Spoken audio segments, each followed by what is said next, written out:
नमस्कार दोस्तों, आज के हमारे इस वीडियो में हम आपके लिए दशा माता की व्रत कथा लेकर आए हैं। एक समय की बात है, एक राजा था। उसके दो रानियां थी। बड़ी रानी की कोई संतान नहीं थी।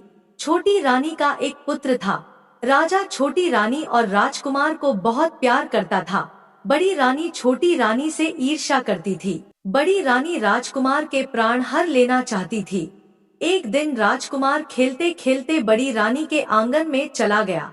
बड़ी रानी ने राजकुमार के गले में काला सांप डाल दिया। छोटी रानी दशामाता का व्रत करती थी।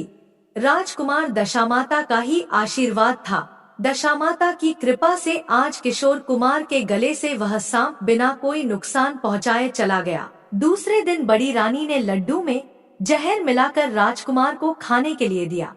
जैसे ही राजकुमार लड्डू खाने लगा तो दशामाता एकादशी का रूप धारण करके आई और राजकुमार के हाथ से लड्डू छीन लिया। बड़ी रानी का यह बार भी खाली गया। अब उसे चिंता हुई कि किस तरह राजकुमार को मारे। तीसरे दिन जब राजकुमार फिर खेलते हुए बड़ी रानी के आंगन में आया तो रानी ने उसे पकड़कर गहरे कुएं में धकेल दिया, लेकिन दशा माता ने उसे बीच में ही पकड़ लिया। सारे राजमहल में राजकुमार की तलाश होने लगी। राजा व छोटी रानी रोने लगे। तब दशा माता ने एक भिखारन का रूप धारण किया और राजकुमार को गले से लगाए एक कपड़े में छुपाकर राजमहल के द्वार पर पहुंची और भिक्षा मांगने लगी। तब सिपाहियों ने उन्हें दूर हटाते हुए कहा, माई तुझे भिक्षा की पड़ी है, यहाँ राजकुमार खो गया है। इस पर दशा माता बोली, भाइयों, पुण्य का प्रभाव बड़ा विचित्र होता है। यदि मुझे भिक्षा मिल जाए तो संभव है कि खोया हुआ राजकुमार तुम्हें मिल जाएगा। यह सुनकर द्वारपालों ने दशा माता को अंदर जाने दिया। वह अंदर गई और राजकुमार को छोटी रानी के आंगन में छोड़ दिया और वापस चली। परंतु छोटी रानी ने भिखारन के रूप में आई दशा माता को देख लिया।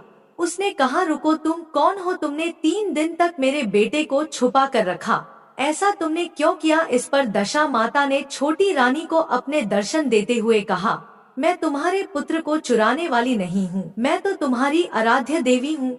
मैं तुम्हें सचेत करने आई हूँ। बड़ी रानी तुमसे ईर्ष्या करती है, वह तुम्हारे पुत्र के प्राण हर लेना चाहती है। और दशा माता ने बड़ी रानी की सारी करतूत छोटी रानी को बता दी।